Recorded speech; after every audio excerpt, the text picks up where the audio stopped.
Well, hello and welcome to the latest edition of Kalo's Independently Speaking podcast series.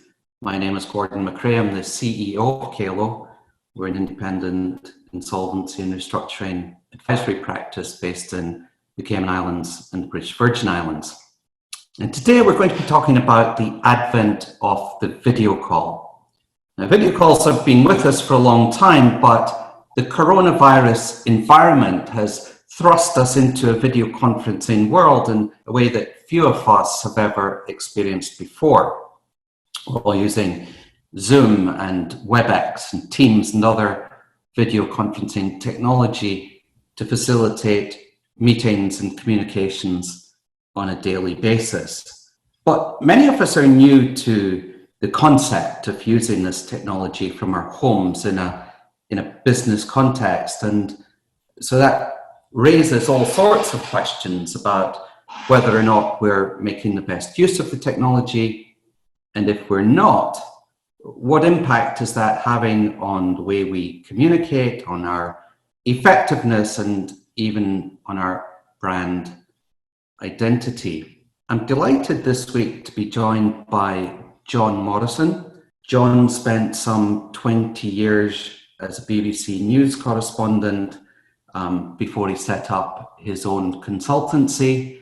And so we've got a true professional on all things media, communications, and being in front of the camera. So welcome, John. It's great to have you along. Why don't you start by just telling us a little bit about yourself and about your company? Well, as you said, Gordon, I was working with the BBC for about 20 years. So I was mainly a TV reporter, news correspondent, travelled around maybe 45, 50 different countries, reporting various news stories across the years.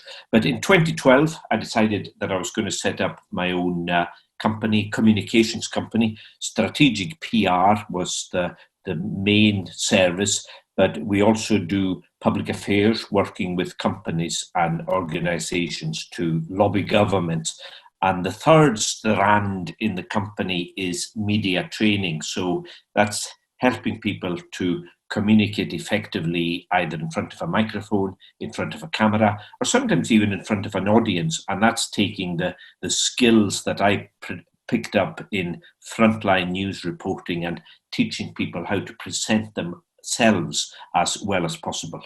Just how important has the video conference become? Video conferencing has been a lifesaver for companies. If you're looking at the corporate world, we're all now working as individuals in our homes. There are very, very few face-to-face meetings.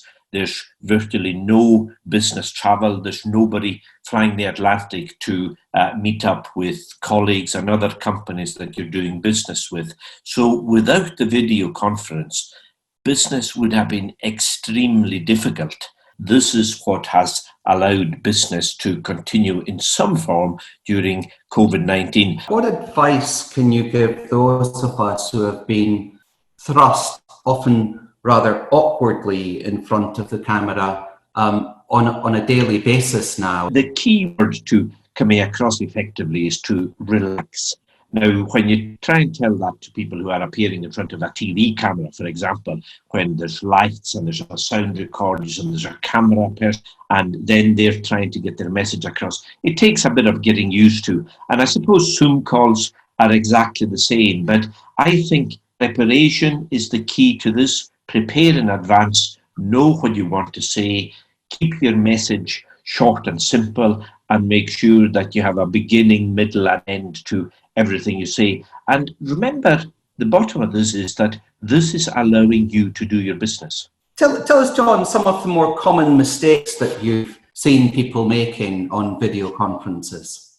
I think probably the main flaw that I see is poor sound quality, that people haven't checked how effectively they're coming across. Now, I know some people go in for headphones with a speaker in front of them, the Madonna mic, as it's known in the trade, but I don't think you need to have that. You can talk very effectively to your laptop or to your screen in front of you. Make sure people can hear you clearly, because that can be very frustrating. Also, mute yourself when you're not speaking, because that means you can hear more clearly and people can't hear you cutting or breathing heavily when somebody else is speaking. And another one that's really important as well is the camera angle. Nobody looks good with the camera looking up their nostrils. Similarly, you don't look very good with the camera looking down on top of you. So make sure that it's at eye line. And you can do all this by just clicking, getting the camera on before the meeting, making sure you're sitting comfortably. Head and shoulder shot is enough, because that's what you see on television in normal times. That's the reason they use that, is because that's what works. And the other one is make sure you're on time. Nothing annoys people more than having to hang around, particularly if you're the host and you have to let everybody else into the meeting. What advice would you give to the people that are managing and leading calls to ensure the best effectiveness? The first thing to do is to make sure that you set an agenda and prepare. Otherwise, like any other meeting, unless you know why you're there and what you're hoping to achieve, it can run away on you, run amok. If you are the host, make sure that you protect your password.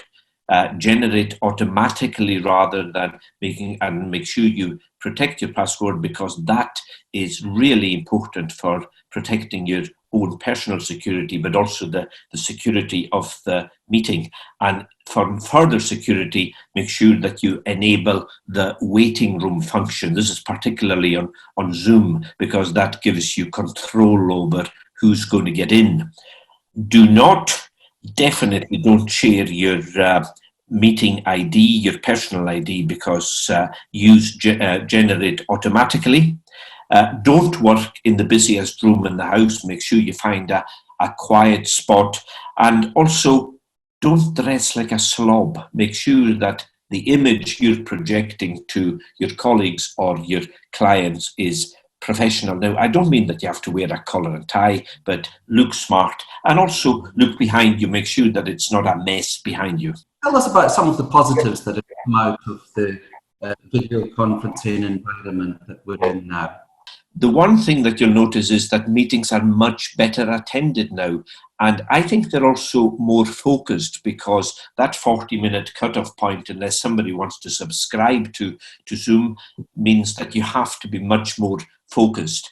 You can also video record meetings. Now, some people are horrified by this idea, but actually it's a really good idea, because you can share the meeting, all of it, with people who didn't attend.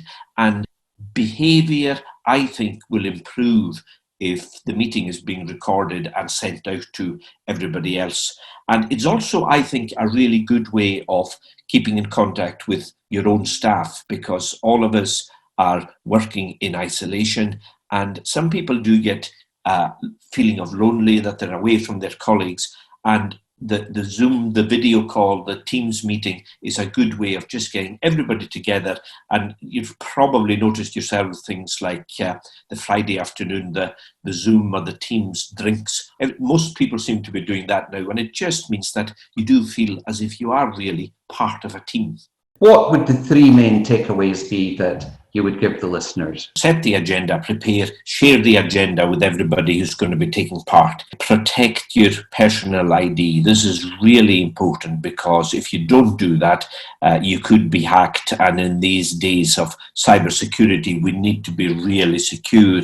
Dress appropriately, and dress the room as well. Make sure there's no rubbish behind you. Thank you very much. I feel, John, that this whole area of communication, it's one that's so fundamental to all our relationships, really. And it's one that we often get wrong, and it has quite an impact when we do. And as we've been speaking today, I feel that there are perhaps other areas of communication, more general areas that we might want to pick up with you in the future that would be tremendously helpful. So, John, thank you for your time. I hope you and your family are well, that you take care and stay safe.